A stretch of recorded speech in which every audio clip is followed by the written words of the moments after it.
आताची मुख्य आणि महत्त्वाची बातमी समोर येत आहे। पालघर जिल्ह्यात खळबळ उडून देणाऱ्या शिवसेना पदाधिकारी अशोक धोडे यांच्या अपहरण आणि हत्या प्रकरणातील मुख्य आरोपी अविनाश धोडे याला अखेर पालघर पोलिसांनी जेरबंद केलं आहे।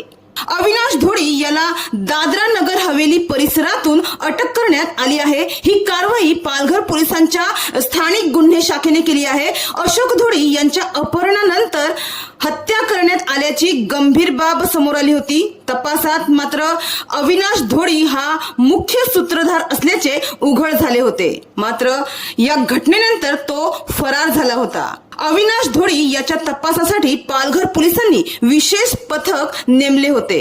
अशोक धोडे यांच्या हत्या प्रकरणातील मुख्य आरोपी अविनाश धोडे, जो अशोक धोडे यांचा सख्खा भाऊ आहे, त्याला दादरा नगर हवेली परिसरातून अटक करण्यात आली असून त्याची पोलीस सखोल चौकशी करत आहे।